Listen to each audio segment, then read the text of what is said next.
নমস্কার সবাইকে, আমি শতরূপা চলে এসেছি আবার একটা ছোট্ট গল্প নিয়ে।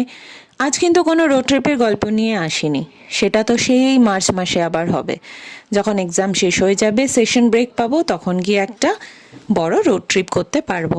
আজকে এসেছি একটা শীতের দুপুর নিয়ে। সকাল থেকে যেমন তেমনভাবে কাটলেও 12টার পর থেকেই মনে হচ্ছিল যে একটু বেরোই, শীতের দুপুরটা একটু ঘরের বাইরে একটু উপভোগ করি। তো যেমন ভাবা তেমন কাজ, আমরা তিনজন মিলে বেরিয়ে পড়লাম আমাদের বাড়ির খুব কাছে, ঢালাই কামালগাছি থেকে ঢালাই ব্রিজের দিকে যেতে বাঁ হাতে। এটা নতুন হয়েছে কলকাতা ধাবা, আগেও এটা নিয়ে একটা শর্টস আমি দিয়েছিলাম। তো এখানেই চলে এসেছিলাম, তখন প্রায় 12:30 পৌনে 1টা বাজে। ভেবেছিলাম যে লাঞ্চ করে নিই, কিন্তু এখানে এসে জানলাম যে লাঞ্চ এদের 2টো থেকে শুরু হয়। তার আগে মানে খুব সাদা মাটা খাবারই পাওয়া যাবে, যেমন বেসিক একদম ভেজ থালি, চিকেন থালি, ওরকম। ফ্যান্সি কিছু খেতে হলে 2টো অবধি ওয়েট করতে হবে।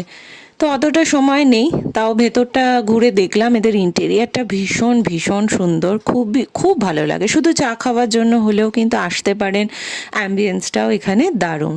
তো ওখান থেকে আমরা এরপরে চলে গেলাম আরসালানে।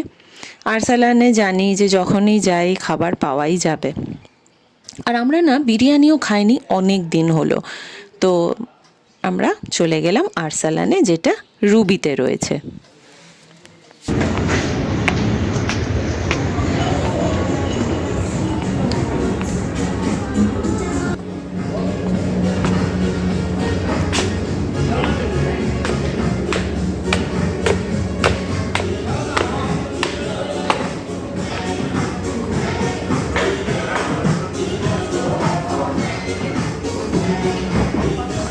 কি সুন্দর কি সুন্দর করে সাজিয়েছে না, নিচেও তো বসা যেত, ফাঁকাই ছিল।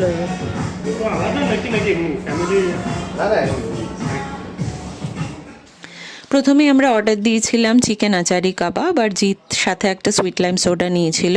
চিকেন আচারি কাবাবে 6 পিস ছিল, আর প্রত্যেকটা চিকেন পিসের সাইজ ভীষণ ভীষণ ভালো ছিল। সাথে কিন্তু ওদের প্রেজেন্টেশনেরও প্রশংসা করতে হবে, কারণ স্যালাডে যে বিটরুট বা গাজর বা পেঁয়াজ ছিল সেগুলো খুব সুন্দর করে কাটা ছিল, মানে কোনোটা স্টার শেপে, কোনোটা ফুলের শেপে।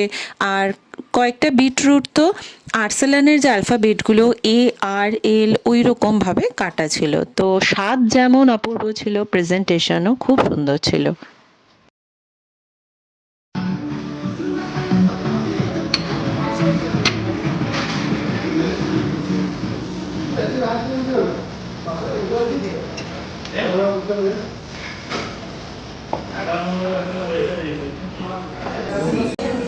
কেমন দেখ লাইম সোডাটা?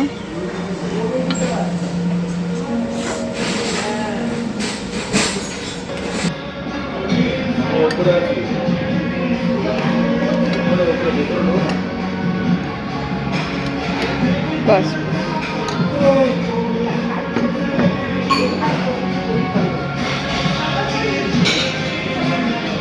কি সাইজ রুটি! তন্দুরি রুটির সাইজটা কি?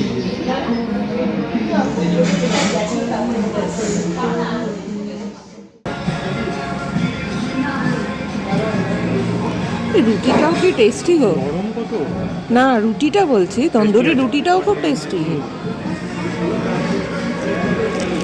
মেইন কোর্সে জিতের জন্য ছিল মাটন বিরিয়ানি, আর আমরা নিয়েছিলাম তন্দুরি রুটি আর মাটন ভুনা। স্বাদ নিয়ে আলাদা করে আর কি বলবো, তন্দুরি রুটি ইটসেলফ ভীষণ টেস্টি ছিল, মানে শুধু রুটিটাও খাওয়া যাচ্ছিল, রুটিটাই এত টেস্টি ছিল। আর মানে অন্য জায়গায় যেটা হয় না, তন্দুরি রুটি একটু বেশিক্ষণ থাকলে শক্ত হয়ে যায়, পাঁপড়ের মতো হয়ে যায়, এখানে কিন্তু সেটা হচ্ছিল না। খাবারের শেষ মানে পোর্শনটা অবধি তন্দুরি রুটিটা নরম ছিল, আর মাটন ভুনাটা মানে জাস্ট অসাধারণ ছিল। মাটনটা প্রচণ্ড নরম ছিল, হাতে একটু চাপ দিলেই ভেঙে চলে আসছে, এবং সেটা খেতে খুব খুব সুবিধা হচ্ছিল। মাটন বিরিয়ানির কথা যদি বলি তাহলে জিৎ তো খুব ভালো বললো। জিৎ চট করে মাটন বিরিয়ানি খেতে চায় না কোথাও, কারণ ওর ধারণা মাটন পিসগুলো সব জায়গায় শক্ত থাকে, মানে এটা ওর আগের এক্সপিরিয়েন্স থেকে ও এটা বলে। কিন্তু এখানে সেটা হয়নি, মাটনের পিসটা যথারীতি বেশ নরম ছিল বিরিয়ানির মধ্যে।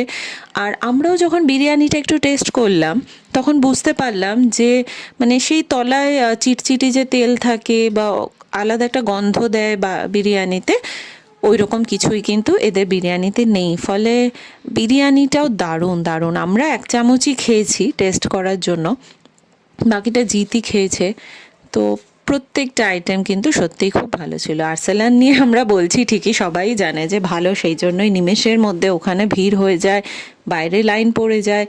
তাও মানে আমাদের ব্যক্তিগত অভিজ্ঞতাটা শেয়ার করলাম এই ভিডিওটাতে।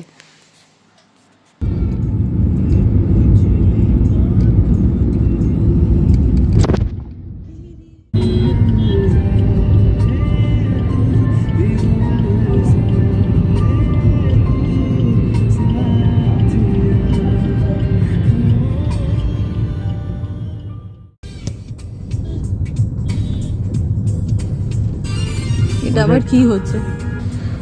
যখন ইন্টারভিউ নিচ্ছে দাঁড়িয়ে টিভির লোক কিছু একটা বলছে। মানে কি হচ্ছে কনস্ট্রাকশনটা সেটা সম্বন্ধেই বলছে হয়তো মা, তাই তো? টিভি থেকে লোক এসছে। শিক্ষা এটা কি হচ্ছে কেউ জানলে একটু বলবেন। জাস্ট ইকো পার্ক যাওয়ার আগে, ওয়েস্টিনের উল্টো দিকে হ্যাঁ তো লেখা নেই এখানে কোথাও কিছু কি হচ্ছে? না, কিছু লেখা নেই তো দেখছি। বাবা কতখানি জমি!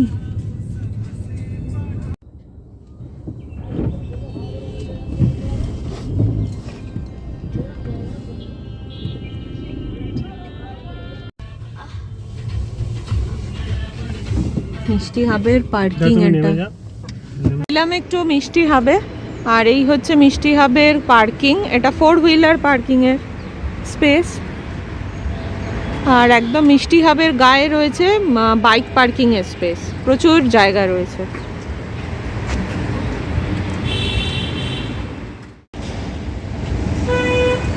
আধ ঘন্টা ফ্রি, তারপর থেকে 50 টাকা। পড়ে যাবি, সাবধানে।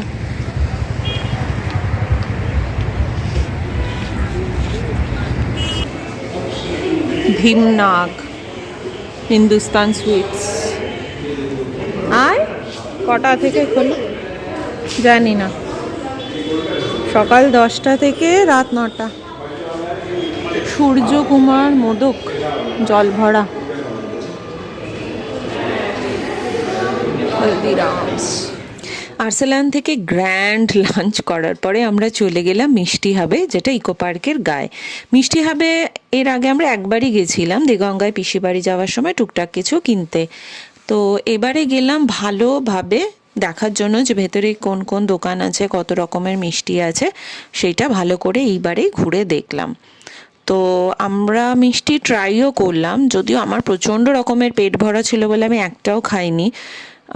ওরা বাবা ছেলে মিলে কালাকাঁদ টেস্ট করলো, তারপর কি বলে দই, স্পেশাল দই টেস্ট করলো, আর হচ্ছে ওই আমাদের ছোটোবেলা থেকে খুব প্রিয় মিষ্টি আমাদের সবার, শঙ্খ মিষ্টি আর কি, সন্দেশ যেটা শঙ্খের শেপে হয় সেইটা। এছাড়া ওখানে পিঠে পুলি পাওয়া যাচ্ছে, পাটিসাপটা পাওয়া যাচ্ছে, বেকড মিষ্টি নানা রকমের পাওয়া যাচ্ছে, বেকড মিহিদানা, বেকড রসগোল্লা, একটা তো পাওয়া যাচ্ছে বেকড সন্দেশ পাই, ওটা দেখতে খুব অদ্ভুত ছিল। তো নেক্সট কখনো গেলে না আমি ওটা একবার টেস্ট করব, তবে তখন অবশ্যই খালি পেটে যাব। এছাড়া এখানে নোনতা অপশানও আছে না, নানা রকমের সিঙ্গারা, ভুজিয়া, নিমকি, রাধাবল্লভী, আলুর দম, এগুলোও কিন্তু এখানে রয়েছে। ফলে পেট ভরা খাবার খেতে হলেও কিন্তু মিষ্টি হাবে আসা যায়।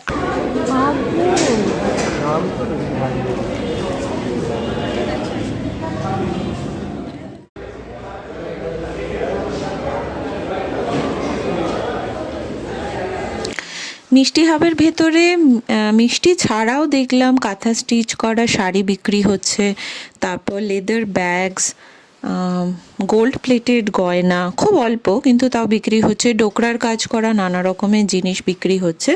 আর ছিল হচ্ছে দার্জিলিং চা পাতা, ফার্স্ট ফ্লাশ, সেকেন্ড ফ্লাশ, তো এগুলোও কিন্তু ভেতরে পাওয়া যাচ্ছিলো, যদিও সব কিছু বেশ কস্টলি। আরেকটা জিনিস, আমার ধারণা ছিল মিষ্টি হবে, মিষ্টি বা এই সার্টেন জিনিসগুলোর দাম একটু হয়তো বেশি হবে জায়গাটার জন্য, কিন্তু আমি দেখলাম মোটামুটি ঠিকই আছে। আজকাল আমাদের এদিকেও মিষ্টির দাম প্রচণ্ডই বেড়ে গেছে। সামান্য সন্দেশের দামও এখানে, আমাদের এখানেও যা মিষ্টি হবে খুব বেশি হলে 4-5 টাকা বেশি দেখলাম।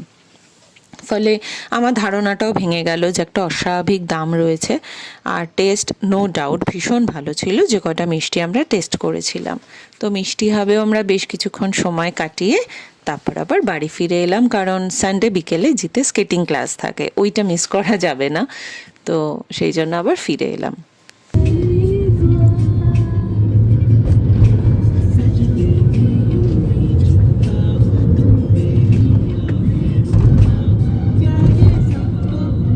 ওই রাস্তাটাও বন্ধ করে দিয়েছে।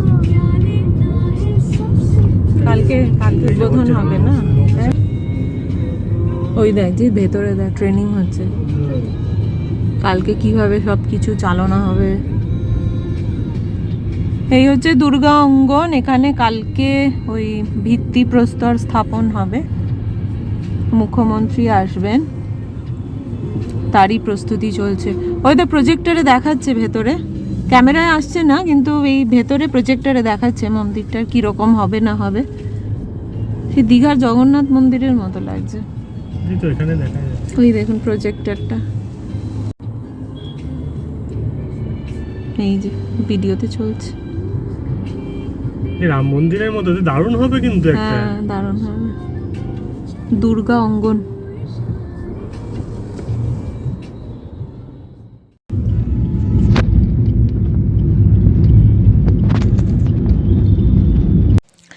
তো এই ভিডিওটা এখানেই শেষ করছি। এটা একটা ছোট্ট দুপুরবেলার গল্প।